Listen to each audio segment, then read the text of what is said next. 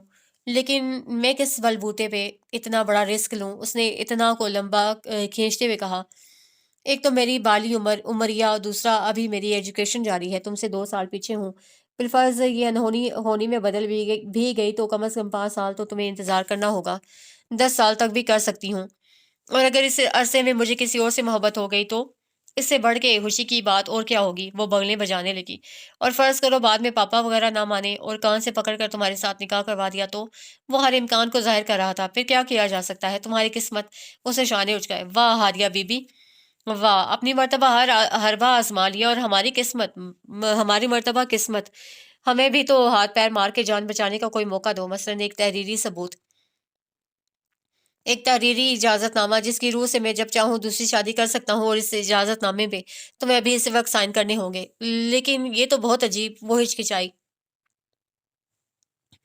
تم کیا کم عجیب باتیں کر رہی ہو؟ ایک میں نے کر لی تو کیا فرق پڑتا ہے؟ صرف یہی نہیں بلکہ تمہیں اس اجازت نامے پہ یہ بھی لکھنا ہوگا کہ تم میری اور میری من چاہی دلہن کی ساری عمر بے لوث سیوا کرو گی۔ زور کس پہ ہوا؟ بے لوث پر۔ اپنے جہیز اور بری کے سارے زیور تحفتاً اپنی چھوٹی بہن یعنی میری دوسری بیگم یعنی کہ اپنی سوکن جان کو دے دو گی۔ اور زور کس پہ ہوا؟ تحفتاً۔ اور تو اور تمہیں جو سلامی میں اور منہ دکھائے میں رقم ملی ہوگی وہ بھی میرے حوالے کرنا ہوگی، تاکہ میں اپنی دلہنیا رانی کو ایک شاندار سا ہنی مون انجوائے کرا سکوں۔ ہاں، تو زور کس پہ ہوا؟ تمہاری خباثت و ضلالت پہ، تمہاری مکاری و عیاری پہ وہ تل ملا گئی۔ اچھی طرح لکھتی ہوں میں یہ اجازت نامہ، بے لوث سیوا، ہاں ضرور کروں گی جوتیوں سے۔ اور وہ چھوٹی بہن سوکن جان، اسے تو ایسے ایسے تحفے دوں گی کہ یاد رکھے گی۔ اور ہنی مون، اللہ کرے جہاں ہنی مون منانے جاؤ وہاں کرفیو لگ جائے، آشوب چشم کی وبا پھوٹ پڑے، دونوں کالے چشمے چڑھا کے 4 4 فٹ کے فاصلے پر بیٹھے رہو۔ وہ بڑبڑاتی ہوئی وہاں سے نکلی اور رومان کو بتائے بغیر سیدھی سوہانہ کے پاس چلی گئی۔ نومی نے تو ساتھ دینے سے انکار کر دیا تھا، اب خود کو قربانی کے لیے پیش کر دینے کے سوا اور کوئی چارہ نہیں تھا، لیکن وہ ایک بار سوہانہ سے بات کر کے دل کا بوجھ ضرور کم کرنا چاہتی تھی۔ اوہ، تو شایان کی شادی تم سے؟ وہ پل بھر میں 2 دن سے رومان کے مسلسل گریز کا سبب جان گئی۔ شاید وہ اسی جان لیوا انکشاف سے بچانے کے لیے اسے گریزاں تھی۔ اسے ایک نظر ہادیہ کے جھکے ہوئے سر کو دیکھا، دل تنگ سا پڑ گیا، سنبھلنے کو تیار ہی نہ تھا۔ وہ ہاتھوں کی لرزش پہ قابو پانے کے لیے مٹھیاں بھینچنے لگی۔ سوری سوہانا، میں کچھ نہیں کر سکی۔ ایسی نوبت ہی نہ آ سکی کہ کوئی مجھ سے پوچھتا اور میں انکار کر سکتی، حالانکہ جس طرح کا ہمارے گھر کا ماحول ہے وہاں اگر پوچھا بھی جاتا ہے تو محض رسمن لڑکی کے انکار یا اعتراض کو قطعاً کوئی اہمیت نہیں دی جاتی۔ پھر بھی مجھے امید تو ہوتی کہ شاید میرا انکار شایان تک پہنچ جائے، لیکن انکل کی صرف ایک فون کال پہ ہی ماما پاپا نے ایسے ایسے ہاں کی جیسے پہلے سے طے کیے بیٹھے تھے۔ میں تو خود شرمندہ ہوں کہ تمہارے بارے میں سب جانتے ہوئے بھی میں اس سب کا حصہ بنی۔ تمہیں کتنی تکلیف ہوئی ہوگی یہ جان کر کہ تمہاری اپنی دوست… بس ہادیہ، پلیز آگے کچھ مت کہنا۔ ہادیہ کے آنسو ہمیشہ کی طرح اسے گھبراہٹ میں مبتلا کر گئے۔ تمہاری شرمندگی مجھے اور دکھی کر رہی ہے، اس میں تمہارا کوئی قصور نہیں، نہ ہی تم اس کا حصہ ہو۔ یہ میری قسمت میں لکھا تھا، اور آگے بھی جو لکھا ہے وہ تو ہو کے رہے گا۔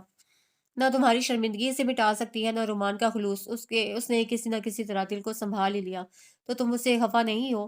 کیوں ہوتی؟ اگر میں شایان کی بیوی… میرا مطلب ہے کہ ہماری دوستی… اس کے سمجھ میں نہیں آ رہا تھا کہ کس طرح مناسب الفاظ میں اپنا مدعا کہے کہ اسے ٹھیس نہ پہنچے۔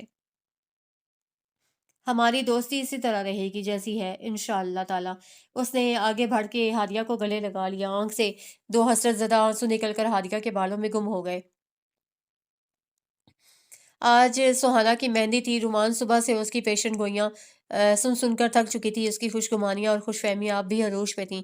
کبھی کبھی تو اسے سوہانہ کی مستقل مزاج دل پہ رشک آنے لگتا، جو اتنی نا امیدی کے باوجود کہیں نہ کہیں سے ڈھونڈ ڈھانٹ کے کھینچ کھانچ کے کوئی امکان نکال آتا۔ یا رومان، مجھے لگتا ہے پاپا اور ڈیڈی لوگ کوئی کھچڑی پکا رہے ہیں۔ مائیوں والے روز اچانک اپٹن سے رنگے چہرے کے ساتھ اسے سرگوشی کی، جسے سن کر ہادیہ نے فوراً تردید کی۔ دماغ خراب ہے کیا تمہارا؟ لوگ 40ویں اور کل پہ بھی قورمے بریانی اور پلاؤ پکواتے ہیں، بعض لوگ تو مزے کے کھانے کے بعد سویٹ ڈش بھی دیتے ہیں۔ اب انکل وغیرہ اتنے بھی تنگ دل نہیں کہ تمہاری مائیوں پہ کھچڑی کا مینیو رکھوائیں گے۔ تمہارے خیال میں یہ جو باہر دیگیں کھڑک رہی ہیں ان میں مونگ کی دال کی کھچڑی گھٹ گھٹ رہی ہے، حلیم پائے، کڑاہی گوشت وغیرہ بن رہا ہے؟ تمہارے لیے نہ صحیح، اوروں کے لیے تو خوشی کا موقع ہے۔ سہانا چپ چاپ اس کی لن ترانی سنتی رہی، پھر رومان کا ہاتھ پکڑ کے کہا، قسم لے لو، پورے دین ایمان سے کہتی ہوں، مجھے اپنے دل کی مراد پوری نہ ہونے کا اتنا غم نہیں جتنا افسوس تمہارے بھائی کی قسمت پہ ہوتا ہے۔ میں اس کھچڑی کی نہیں، وہ والی کھچڑی کی بات کر رہی تھی جو چھپ چھپا کے سازشوں کے ساتھ تیار کی جاتی ہے، اور میرا خیال ہے پاپا نے ڈیڈی کے ساتھ مل کر ایسا ہی کچھ کیا ہے، بلکہ تم سب بھی برابر کے شریک ہو۔ سچ سچ سچ مجھ بتاؤ، میری شادی شایان شاہ کے ساتھ ہی ہو رہی ہے نا؟ تم سب مجھے سرپرائز دینے کے لیے، خدا کا واسطہ ہے سہانا چپ ہو جاؤ۔ رومان کو بیک وقت اس کی خوش فہمی پہ غصہ بھی آیا اور ترس بھی، گھر مہمانوں سے بھرا پڑا ہے اور تم بے پر کی ہانک رہی ہو، کہیں کسی کے کان میں بھنک بھی پڑ گئی تو لینے کے دینے ہی پڑ جائیں گے۔ کیا کرایا تم نے خاک نہیں، اور بدنامی مفت کی۔ خبردار جو اب تم کچھ بولی تو۔ وہ چپ تو کر گئی، مگر وقتی طور پر اگلے دن نکاح کے موقع پر وہ برابر بیٹھی رومان کے کان میں کہہ رہی تھی، نہ بتاؤ، پھر بھی مجھے پتا ہے تم سب کتنا بڑا گیم کھیل رہے ہو، نکاح نامہ ہاتھ میں آتے ہی سارا بھید کھل جائے گا۔ رومان نے اس کے پہلو میں زور کی چٹکی بھری، اب اگر تم بولی تو کلوروفارم سنگھا کر بے ہوش کر دوں گی، ذرا دیدے گھما کے دیکھ۔ یہ مامیاں چاچیاں میری نہیں، سعید کامران کی ہیں۔ اب یہ مت کہہ دینا کہ ڈرامے کو حقیقی رنگ دینے کے لیے کرائے پہ عورتیں منگوائی ہیں۔ وہ تھوڑی سی مایوس ہوئی، بس ذرا سی۔ کچھ دیر بعد اس کی لرزتی آواز آئی، یہ بھی تو ہو سکتا ہے کہ سعید کامران کی ماں ابھی جہیز میں کسی مرسڈیز کی فرمائش کر دے۔ ہاں، اللہ کرے مرسڈیز کی ہی کرے، سوزوکی ایف ایکس یا میران خیبر تک تو ڈیڈی بھی آرام سے مان جائیں گے، یا پھر کسی کنال 2 کنال کی کوٹھی کی فرمائش کر ڈالیں، اور اور ٹوٹ جائے تڑک کر کے، ہے نا؟ اس گمان سے نکل آؤ اور یہ بکواس بند کرو بھی، کچھ دیر میں تمہیں اسٹیج تک لے جایا جائے گا، وہاں اگر ایک لفظ بھی پھوٹا تو مجھ سے برا کوئی نہیں ہوگا۔ And for your kind information, تمہارے سسرال والوں نے جہیز کے نام پہ تنکا تک نہیں لیا، کیونکہ تمہیں تو جانا ہے انگلینڈ۔ تمہارا اور اپنا ٹکٹ تک وہ خود بنوا رہے ہیں، ڈیڈی کو بنوانے نہیں دیا۔ ایسے میں تمہارے جہیز کا سامان بھی ساتھ لے جائیں تو تم اکیلی ان پہ 4 بہوؤں کے برابر بیٹھو گی، اور وہ تمہارے لیے آنٹی نے جو امپورٹڈ کمبل کراکری وغیرہ جمع کر رکھی ہے اس کے بارے میں انہوں نے کہہ دیا ہے، کوئی بات نہیں، میری دوسری بیٹی کے کام آ جائے گا، یعنی کہ میں۔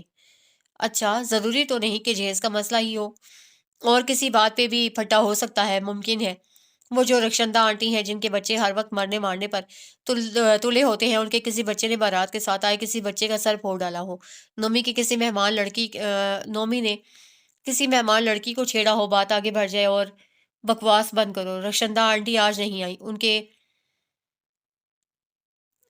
کے اپنے بچے کا کسی نے اسکول میں سر پھوڑ ڈالا، اور نومی میرا بھائی کتنا بھی فضول کیوں نہ ہو ایسی حرکت ہرگز نہیں کر سکتا، اس لیے نہیں کہ وہ حد سے زیادہ شریف ہے، بلکہ اس لیے کہ بارات کے ساتھ آئی لڑکیاں ایک سے بڑھ کر ایک بوگس ہیں۔ دونوں اس نوک جھونک کے ذریعے خود کو بھی دھوکہ دے رہی تھیں اور ایک دوسرے کو بھی، اسی طرح ان کی ان آری کی طرح کاٹتے لمحات کو گزار رہی تھی۔ نکاح وہاں آیا، اس نے کسی شایان شاہ کا نہیں، سعید کامران علی کا نام دہرایا، اور نہ کسی جہیز کے مسئلے پہ، نہ کسی اور مسئلے پہ کوئی چپکلش ہوئی، اس نے اقرار میں سر بھی ہلا دیا اور دستخط بھی کر دیے۔ ہر طرف مبارک سلامت کا شور مچ رہا تھا، اور رومان کے کانوں میں سہانا کی وہ سسکیاں گونج رہی تھیں جو اس نے اندر ہی اندر گھونٹ لی تھیں۔ اس نے سہانا کا سرد لرزتا ہاتھ زور سے تھام لیا، اس کے بعد اس نے اس کی کوئی آواز نہ سنی۔ اس نے سچ مچ اپنی بکواس بند کر لی۔ ہلکی سبز آنکھوں والا ڈاکٹر سعید کامران، جس کا اونچا لمبا قد اور سرخ و سفید رنگت اسے ممتاز کر رہے تھے، لیکن سب سے انوکھی چیز جو اس کی دلکشی میں اضافہ کر رہی تھی وہ اس کے چہرے پہ دھنک بن کر پھیلی مسرت اور آنکھوں سے چھلک چھلک جاتی خوشی تھی۔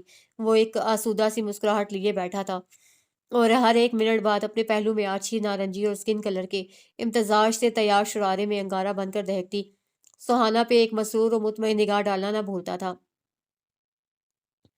اللہ کرے یہ شخص تمہیں اس قدر چاہے، اتنا چاہے کہ تم میرے بھائی کو بھول جاؤ، اور اللہ کرے تم اپنی حماقتوں پہ قابو پا لو تاکہ اس شخص کی محبتوں کی کوئی کمی نہ ہونے پائے۔ اس نے چپکے سے دعا کی اور پلٹی۔ اسے پتہ ہی نہ تھا کہ شایان شاہ اس کے بالکل پیچھے کھڑے تھے۔ اس نے ان کو متوجہ کرنا چاہا، مگر ان کے سرد چہرے پر فروزاں 2 شعلے، وہ 2 آنکھیں، اس نے ان کے تعاقب میں نظریں دوڑائیں۔ یہ 2 شعلے سہانا تک آنچ دے رہے تھے، مگر وہ اس آنچ کی حدت کو محسوس کرنے کے دور سے گزر چکی تھی۔ رومان نے بے یقینی سے ایک بار پھر ان کے چہرے کو پڑھنا چاہا۔ چہرہ گو انہوں نے پتھریلا بند کر رکھا تھا، مگر آنکھیں انہیں پگھلنے اور پگھل کر گھلنے سے وہ روک نہ پا رہے تھے۔ جب سے ہولا بھابھی نے رومان کو فون کر کے بتایا تھا کہ سہانا اس بار عید پاکستان میں منانے آ رہی ہے، تب سے ہی وہ بھی میکے جانے کو بے چین تھی۔ حالانکہ شادی کے بعد رومان کی یہ پہلی عید تھی اور اصولاً یہ عید اسے سسرال میں ہی منانا چاہیے تھی، مگر برا ہو اس دل کا جسے سہانا کی آمد کی خبر سنتے ہی پرانی دوستیوں کی مہک ستانے لگی تھی۔ اسے دبے دبے لفظوں میں شازیب سے اپنی خواہش کا اظہار کر دیا۔ مجھے تو کوئی اعتراض نہیں، میرے لیے تو خوشی کے سب حوالے اب تم سے منسوب ہیں۔ جہاں تمہاری عید وہاں ہماری عید، لیکن اور بھی بہت سی نزاکتیں ہیں جن کا خیال رکھنا پڑتا ہے۔ یہ دو شہروں کے درمیان موجود کئی گھنٹے کے سفر کا مسئلہ ہے، ورنہ میکے میں عید منانے کی خواہش رکھنا ایسی عجیب بات بھی نہیں۔ دراصل شادی کے بعد سسرال میں بھی یہ تمہاری پہلی عید ہے، جو شادی کے صرف 3 ماہ بعد آ رہی ہے، اس لیے امی نے اسے اہتمام سے منانے کے خاصے انتظامات کر رکھے ہیں۔ چاند رات کو تقریباً ساری فیملی کو اور میری بہنوں کو بمائے ان کے سسرالیوں افطار پارٹی دینے کا پروگرام ہے، جس میں تمہاری کھیر میں ہاتھ ڈلوانے والی رسم بھی ادا کی جائے گی، اور بھی تم جانتی ہو کہ امی نے کیا کیا سوچ رکھا ہے، ایسے میں تمہارا جانا۔ ویسے ہمارا پروگرام تو طے تھا کہ بقر عید ہم لاہور میں کر لیں گے۔ شازیب اسے مایوس بھی نہیں کرنا چاہتا تھا، مگر اسے اس خواہش کے ماننے میں بھی تعمل تھا۔ مگر بقر عید تک سہانا تو لاہور میں نہیں ہوگی، وہ صرف 12 دن کے لیے پاکستان آئی ہے، جس میں سے 3 دن تو گزر چکے ہیں۔ عید کے دن تک 8واں دن ہوگا، بعد میں 1.5 دن کے لیے میں کیا ہاک ملنے جا سکوں گی؟ اچھی سہیلی ہے تمہاری شادی تک میں تو آئی نہیں۔ شازیب نے وجہ جانتے ہوئے بھی محض اسے چڑھایا۔ پتا تو تھا کہ تب اس کی کنڈیشن ایسی نہیں تھی۔ ہائے میرا کتنا دل مچل چاہ رہا ہے اس کے چننے مننے کو دیکھنے کو۔ وہ مچل مچل گئی تو مجبوراً شازیب کو امی سے بات کرنا ہی پڑی۔ وہ سوچ میں پڑ گئی۔ عید پر میکے جانے کی اجازت دے کر میں خاندان میں جگہ سائی کا موقع تو نہیں بننے دوں گی۔ دلہن کی بے قراری اگر نظر انداز کر دوں تو اس کا جی بھی برا ہوگا۔ کیا فائدہ پھر ایسی عید کا کہ میرے گھر کی رونق کی بجھی بجھی رہے۔ تم ایسا کرو، عید والی رات کی ٹکٹیں بک کروا لو۔ پہلی عید کا پہلا دن تو رومان کا انشاءاللہ سسرال میں ہی گزرے گا۔ آخر میرے بھی کچھ ارمان ہیں اور یہ اس گھر کی روایت بھی ہے۔ چلو باقی کے 2 دن وہ میکے گزار لے۔ میں سمجھ سکتی ہوں اس کے جذبات، اس کی بہن تو کوئی ہے نہیں اور ماں بھی زندہ نہیں رہی۔ ایسے میں بچپن کی سنگی ساتھیوں سے اتنی بھرپور وابستگی ہو جانا قدرتی بات ہے۔ انہوں نے معاملہ فہمی سے کام لیتے ہوئے فیصلہ کیا اور رومان اس پہ بھی راضی ہو گئی۔ فوراً فون کر کے سہانا کو اطلاع کی، خبردار جو تم نے میرے آنے کے بعد کسی اور سے ملنے ملانے کے پروگرام بنائے تو یہ 4 دن صرف ہمارے ہوں گے، صرف اور صرف ہمارے۔ وہ پورے جوش و خروش سے وہاں جانے کی تیاری کرنے لگی۔ ویسے بھی شادی کے بعد وہ باقاعدہ طور پر پہلی بار میکے رہنے جا رہی تھی، اور وہ بھی خوشی کے اس بے پایاں احساس کے ساتھ کہ وہ پورے 2.5 سال کے بعد سہانا سے مل پائے گی۔ سہانا کی شادی کے بعد ہادیہ نے بھی بھابھی بن کر اس کے گھر آنے میں دیر نہیں لگائی، اور اس نے رزلٹ آنے کے بعد ماسٹرز کرنے کا ارادہ باندھ لیا۔ فائنل ایگزامز دیتے ہی پاپا نے اس کی بات طے کر دی۔ خولا بھابھی کے میکے سے آیا تھا یہ پروپوزل۔ شازیب کراچی میں رہتا تھا اور ملٹی نیشنل کمپنی میں اچھی پوسٹ پہ تھا۔ سہانا چاہنے کے باوجود نہیں آ سکتی تھی، انہی دنوں میں اس کی ڈیلیوری متوقع تھی۔ اللہ، کس قدر خوبصورت ہو گئی ہو شادی کے بعد۔ رومان سیدھی اس کے گھر کے آگے اتری تھی۔ شازیب ابھی گاڑی سے اتر ہی رہا تھا کہ وہ بھاگ کر اندر بھی چلی گئی۔ وہ سر جھٹک کے ہنس پڑا اور اب سہانا اسے گلے سے لگائے والہانہ نظروں سے دیکھتے ہوئے کہہ رہی تھی، اور تم شادی کے بعد کتنی صاف گو، کتنی سمجھدار ہو گئی ہو، یعنی اب تمہیں میرا حسن بھی نظر آنے لگا۔ کافی دیر تک دونوں پرانی باتیں یاد کرتی رہیں۔ سہانا کا چننا مننا اپنی نانی کے پاس تھا۔ رات کے 2:30 بجے تو رومان کو شازیب کا خیال آیا۔ وہ کچھ دیر پہلے نومی کے ساتھ گھر جا چکا تھا۔ اسے فون کر کے اس سے یہ رات یہاں رکنے کی اجازت مانگی۔ وہ نیند سے بوجھل آواز کے ساتھ بولا، آدھی تو بغیر اجازت کے ہی گزر گئی۔ میری طرف سے تم بھلے 2 راتیں رک جاؤ، مگر کم از کم یہاں آ کر اپنے پاپا اور بھائیوں بھابھیوں سے مل تو جاتی۔ اس کے احساس دلانے پہ وہ شرمندہ ہو گئی۔ ہاں، مجھے تو خیال ہی نہیں رہا۔ خیر کوئی بات نہیں، انہیں پتا ہے کہ میں کتنے عرصے بعد سہانا سے مل رہی ہوں، اور اس وقت مجھے کسی اور بات کا ہوش نہیں ہے۔ سچ کہہ رہی ہو، واقعی انہیں اندازہ ہے، شاید اسی لیے کسی نے تمہارا انتظار کرنے کی زحمت گوارا نہیں کی۔ وہ ہنس پڑا۔ کیا کہہ رہے تھے تمہارے صاحب؟ سہانا نے کریدا۔ تم بتاتی ہو کہ تمہارے صاحب کیا کیا کچھ کہتے ہیں۔ اچھا، آج رات تو ہم یہاں رت جگہ کریں گے، کل تم وہاں آ جانا، ہادیہ بھی ہوگی۔ توبہ کیا قسمت ہے اس لڑکی کی، کل تک میری ڈانٹ کھانے اور سلواتیں سننے والی آج بھابھی جان کا اسٹیٹس پائے بیٹھی ہے۔ ریان نے اس کی حرکتیں یاد کر کے کھل کر کہکا لگایا۔ ظاہر ہے میرے بڑے بھائی کی بیگم ہے، لیکن کل ہم یہ بھلا دیں گے کہ وہ ہماری بھابھی ہے۔ کل ہم پھر سے پرانی یادیں تازہ کریں گے، ہے نا؟ اس کے سوال کے جواب میں سہانا تلخ سی ہنسی ہنس دی۔ بعض یادیں کریدنے پہ بھی ویسی نہیں نکلتی رومان، جیسا کہ ہم نے انہیں چھوڑا ہوتا ہے۔ کیا مطلب؟ وہ ٹھٹکی۔ کچھ خاص نہیں، ویسے ہی کہہ رہی تھی کہ تم تو یادیں تازہ کر سکتی ہو، مگر میں اور ہادیہ چاہیں بھی تو نہیں۔ اس کی چننی منی اور میرا چننا مننا۔ وہ ہنس پڑی، مگر رومان کو صاف لگا کہ وہ کچھ کہتے کہتے بات پلٹ گئی ہے۔ یہ دونوں ہمیں ٹک کے 1 گھنٹہ بھی کہیں نہ بیٹھنے دیں گے۔ تم ساری رات کی بات کرتی ہو۔